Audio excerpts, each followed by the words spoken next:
L'actualité reprend pour une semaine, mesdames, messieurs, sur la chaîne des valeurs. Voici les titres. Amidia libre mais partiellement. La détenue malade a été élargie de prison ce lundi, mais doit rester à la disposition de la justice. Son cas sera bientôt un vieux souvenir. Le chef de l'État a soumis son projet de loi d'amnistie générale au Conseil constitutionnel. Guerre entre Tahaou Sénégal et Pastef, les deux frères ennemis à couteau tirés ce week-end lors d'une mobilisation du front de l'opposition FIPOU, une affaire qui mine l'unité dans les rangs de l'opposition sénégalaise. Notre Guyama, paysans et commerçants dans le désarroi, la pomme de terre menacée à quelques jours du début du Ramadan au Sénégal. La concurrence de Sénégal est indexée par le délégué du marché de Moto Guyama que vous entendrez dans ce journal. Voilà le sommaire, tout de suite, le développement.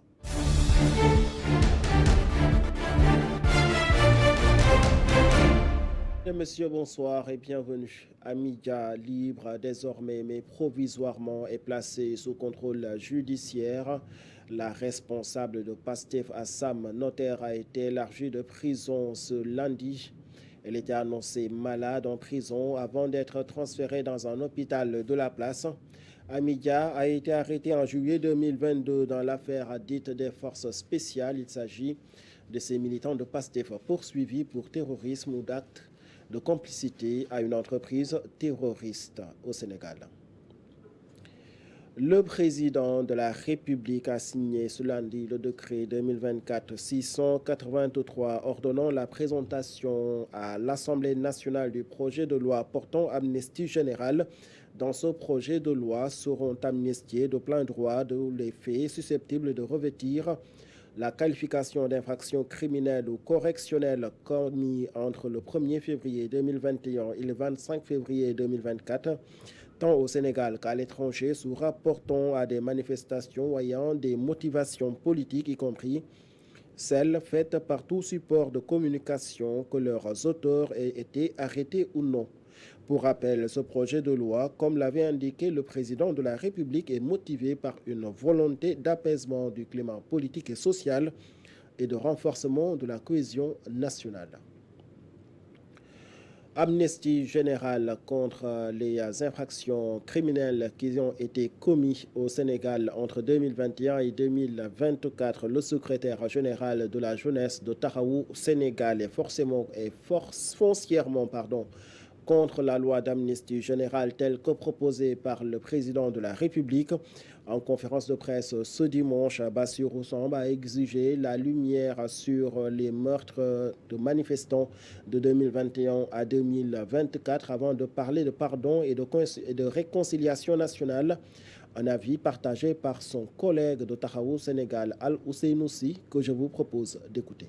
La jeunesse de la coalition Khalifa Président est plus que jamais déterminée à combattre à côté de toute la force vive de la nation pour le respect de la Constitution, la sauvegarde de la démocratie et la persévérance de l'état de droit. La jeunesse de la coalition Khalifa Président reste ferme et conséquente sur les questions liées à la sauvegarde des acquis de notre démocratie, tout en exigeant le départ du président Macky Sall au terme de son mandat le 2 avril et la tenue d'une élection libre, démocratique et transparente dans le strict respect de la décision du Conseil constitutionnel. En tout état de cause, nous apprécions la sortie républicaine et pleine de sagesse du président Khalifa Ababacar Sall, son appel constant à la paix et à la réconciliation nationale dans la discipline, la liberté et le respect mutuel.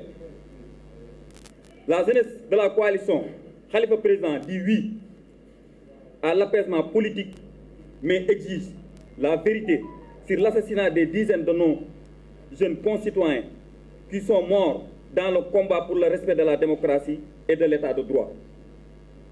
Vérité sur la destruction des biens publics et privés qui a porté un sacré coup à l'économie nationale. Un sacré coup à l'économie nationale. Les jeunesses de Taxawu Sénégal, très en froid avec leurs homologues de PASTEF, en attestent ces scènes d'affrontement qui ont eu lieu ce week-end lors d'une mobilisation du front de l'opposition FIPOU. PASTEF et Taxawu Sénégal, deux frères ennemis du contre-pouvoir, ce qui risque de plomber l'élan d'unité dans les rangs de l'opposition sénégalaise. C'est pourquoi le secrétaire général des jeunesses patriotes du Sénégal appelle les deux partis à la réserve. Alexandre Sambou, que je vous propose d'écouter. Je voudrais d'abord revenir sur les faits. Ce qui s'est passé ce samedi, c'était un rassemblement pacifique autorisé, organisé par FDD. Ce n'était pas un rassemblement pacifique organisé par PASTEF ou par un autre parti. Donc, nous avons appelé les militants de PASTEF, de la coalition Diomaye Faye, à aller répondre présents de façon pacifique. Alors, au cours du rassemblement, il y a eu des échauffourées. Dans le communiqué du FDD, on dit qu'il y a des acteurs bien identifiés. Mais je dois rappeler que la veille, le vendredi déjà, on avait eu écho d'une tentative de sabotage de ce rassemblement-là. Mais vous tous, vous êtes au courant et vous l'avez certainement traité. Le communiqué de la coalition n'a pas tardé, bien avant le rassemblement. Dans ce communiqué-là, il est dit qu'il fallait éviter toute provocation et de faire en sorte que ce rassemblement réussisse et que le message passe bien. Aujourd'hui, ce que l'actualité, surtout internationale, retient de ce rassemblement-là, c'est qu'on demande à ce que la date soit fixée avant le 2. Et maintenant, ce qui s'est passé, ça se passe toujours entre militants à la base ou entre sympathisants. Mais dans ce pays, dans les conditions normales de température et de pression, connaît xamna kuy sa baay. La réserve, en tout cas la paix, n'a pas de prix, surtout dans les rangs de l'opposition qui a besoin d'unité pour faire face au régime, comme le déclarent plusieurs de ses responsables. Nous parlons tout à fait autre chose. Noto Gouïdiama, les producteurs et commerçants dans le désarroi. Pour cause, la pomme de terre locale risque de pourrir. Ces commerçants pointent du doigt la concurrence indienne. Sur place, le délégué du marché a dénoncé l'indifférence totale des autorités étatiques face à la situation du secteur horticole dans cette zone d'Enyaï. Saliou Ndiaye, le délégué du marché de Noto Diobass, interrogé par Ousmane Ndiaye. Macky Sall dafa war a jàppale baykat yi parce que baykat yi ñoo ko fal. Le président Macky Sall doit aider les cultivateurs parce que c'est grâce à nous qu'il a eu ces mandats. Donc s'il nous a mis en rapport avec d'autres personnes, qu'ils sachent que ces gens n'ont pas fait leur devoir. Ils doivent leur sanctionner. On ne peut pas te confier à des gens et prendre des décisions sans pour autant consulter la personne. Et on peut dire que ce sont les cultivateurs qui gèrent l'économie de ce pays. C'est ça qui nous fait mal en quelque sorte. On est là, on se retrouve avec des difficultés pour vendre nos produits. On peut se retrouver une semaine avec des produits et en plus on ne trouve pas de solution pour libérer ça. Et nous voulons que l'État nous aide par rapport à cette situation. On utilise nos propres moyens. Ils n'ont pas amené l'électricité dans les champs ni des chambres froides. On fait tout avec nos propres moyens. Donc si on parvient à faire les récoltes, ils doivent nous laisser vendre nos produits tranquillement. Et pour des preuves, il y a 2 à 3 mois de cela, ils ont laissé entrer les produits marocains. Ils ont vendu leurs sous ici, on ne pouvait pas vendre. Et ce qui résulte de cela n'est rien d'autre que le manque de communication. Et c'est uniquement à travers le terrain que vous pouviez comprendre réellement ce qui se passe. Avant qu'ils importent de la carotte, ça ne devrait plus avoir dans les zones de Niayes. Le chou aussi pareil. Mais nous, on reste avec nos stocks. Ils en ramènent d'autres qui viennent de l'extérieur. Cela n'est rien d'autre que de nous causer des ennuis et laisser l'avantage aux autres pays. C'est uniquement cela qui résulte les problèmes. Et le problème de l'immigration clandestine ne va jamais terminer. S'ils ne parviennent pas à aider les cultivateurs, si les jeunes voient les pirogues, ils vont partir. Ce qui nous retient ici, c'est parce qu'on est des vieux et nous avons des familles à nourrir. Si on avait la même occasion que ces jeunes, on aurait dû partir. À un mois de son départ définitif de la tête du pays, les impactés du TOUER ne lâchent pas les bottes de Macky Sall. Ils courent derrière plusieurs primes non payées par le gouvernement du Sénégal malgré les promesses faites par le chef de l'État. En conférence de presse, le président du collectif des impactés du TOUER interpelle directement le chef de l'État afin de trouver des solutions à leurs problématiques avant son départ. Makodou Fall, que je vous propose d'écouter. Jusqu'à présent, lorsqu'on est réunion avec les autorités, ils nous donnent des délais qu'ils ne respectent pas. Ça, c'est pas normal. Donc nous faisons un appel au président de la République qu'il nous reçoive le plus rapidement possible afin de régler le problème là. On a constaté ces temps-ci que nous commençons à perdre des gens. Donc à chaque fois que je fais des statuts, donc les gens nous disent que, mais vraiment, on a constaté que les gens n'en peuvent plus. Ils sont fatigués et que vraiment, si vous voyez que les familles sont disloquées, il y a aussi le problème des femmes qui n'arrivent même pas à subvenir leurs besoins. De propriétaires de maisons, ils sont devenus des locataires. Donc à cause de ce grand projet de l'État qui est le terre, donc c'est déplorable. Pour un projet à qui on a vu que la BAD a mis de l'argent, la BID et l'AFD. Donc nous interpellons aussi ces bailleurs-là, la BAD, la BID et l'AFD, pour au moins qu'ils nous viennent au secours. Parce qu'on avait eu des réunions avec eux, ils sont même allés voir l'état des lieux du site de réinstallation de la première et de la deuxième phase, mais ils ont constaté eux-mêmes que le site n'évolue pas, les travaux n'évoluent pas. Donc nous lançons un appel au préfet de Pikine, M. Ndiaye, de nous autoriser la masse pour qu'enfin nous puissions vraiment nous rétablir, que l'État nous rétablit de nos droits. Que l'État les rétablit de leurs droits. À Tiapong, dans le département de Thiès, par contre, c'est l'accès au CEDAF qui est bloqué par un morcellement de terrain qui l'entoure. Cela a provoqué une colère noire des femmes de la localité qui craignent pour la visibilité de ce centre. Elles ont fait un point de presse pour alerter les autorités et menacent de marcher pour faire pression sur ces autorités, justement. Suivons quelques propos. Je suis venue en tant qu'habitante de ce quartier pour alerter face à ce vandalisme foncier sur la devanture du centre départemental d'assistance et de formation pour la femme. Ces espèces, jadis dédiées à la production et à l'apprentissage des femmes dans la région, risquent de disparaître sous des projets immobiliers. Le premier lotissement de Tiapong avait transformé cet espace en un lieu de production et d'apprentissage essentiel pour les femmes de la région. Je dénonce rigoureusement la tentative de construction d'immeubles qui obstruerait la vue du CEDAF et créerait des problèmes de sécurité. Face à cette situation, je lance un appel présent au gouverneur de Thiès, au préfet, au sous-préfet de Thiès Nord, ainsi qu'à la ministère de la Femme. En tout cas, nous rejetons catégoriquement ce projet de morcellement des terrains devant le CEDAF sur le caractère public essentiel de cet espace pour les femmes de Thiès. Nous interpellons tout le monde parce que ce morcellement c'est anormal et nous disons non à ce projet. Depuis lors, on reçoit des tentatives d'intimidation, mais nous restons catégoriques parce que ce centre est dédié aux femmes. Maintenant, nous interpellons toutes les autorités concernées, le ministère de la Femme, notre ministère.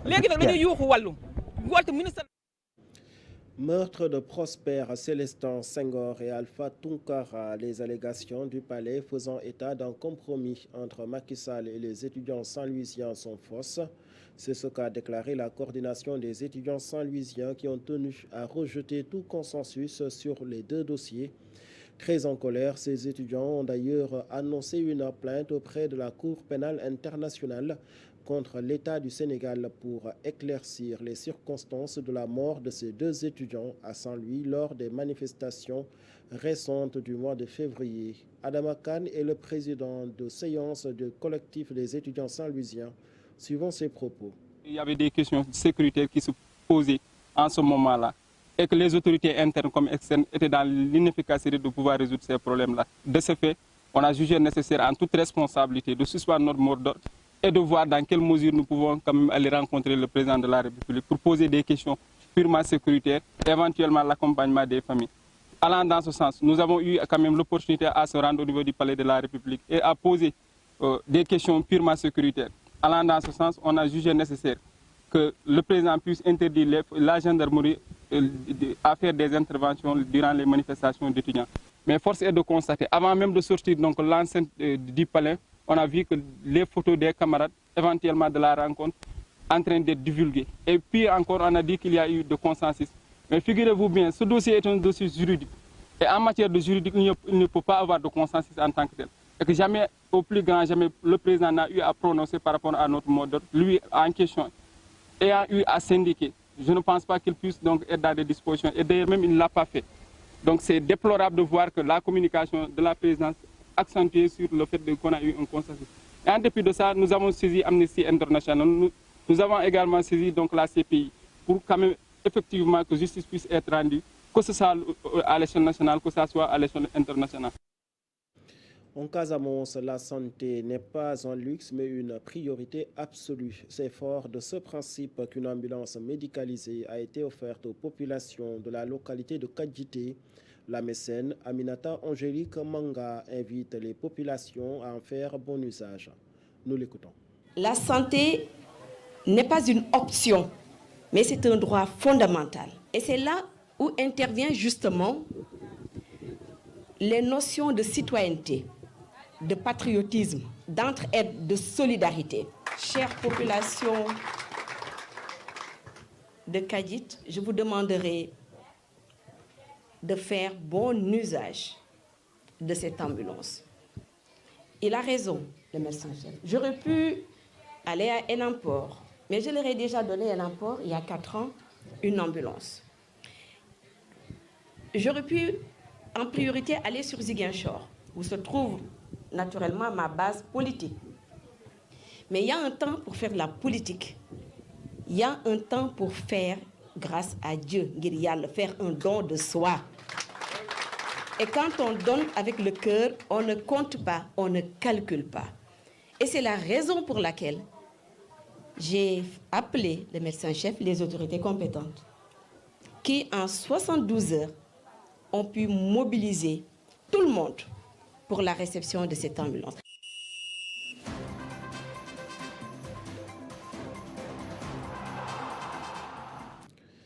En sport, la Ligue 1 sénégalaise, dans le cadre de la 15e journée de championnat, Teungueth FC a consolidé sa première place au moment où le Casa Sport enchaîne un 3e revers en football. Toujours le Sénégal, champion d'Afrique de football scolaire UFOA A, ce qui les qualifie pour la CAN du football scolaire, justement de la discipline.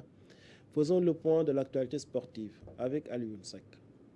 La 15e journée de la Ligue 1 sénégalaise s'est déroulée ce week-end. Leader du championnat, Teungueth FC a consolidé sa première place en battant l'US Ouakam 2-1. Le club rufisquois avec 28 points compte désormais 3 points d'avance sur le Jaraaf, 2e, après son match nul 0 partout face à Dakar Sacré-Cœur. Au stade Alassane Djigo, l'AS Pikine, 3e avec 24 points, a été accroché par la Linguère 0 partout. En déplacement à Kolda, Guédiawaye a battu le Casa Sport 1 partout et se hisse à la 5e place avec 22 points. Quant à Casa Sport, il enseigne une 3e défaite. Djambar, 12e avec 13 points, a été battu par Sonacos 3-1. Grâce à cette victoire, la Sonacos de Diourbel remonte à la 7e place avec 21 points. Génération Foot, 11e avec 14 points, a ramené un bon point de son déplacement à Gorée, 1 partout. Diamano Fatick, dernière avec 11 points, a décroché 1 point. C'est Stade de Mbour, 2 partout. Parlons à présent championnat africain de football scolaire de la zone UFOA A. Vainqueur au tir au but face à la Guinée, le Sénégal a remporté ce dimanche le championnat africain de football scolaire de la zone UFOA A en Mauritanie. Nos écoliers se sont qualifiés par la même occasion à la prochaine Coupe d'Afrique scolaire qui se jouera en avril. Ce lundi soir, dans le cadre de la 27e journée de Première Ligue, Arsenal se rend à Sheffield United. À la lutte pour le titre, les Gunners sont 3e derrière Manchester City, 2e et Liverpool, 1er. Leur adversaire avec seulement 13 points au compteur reste dernier au classement.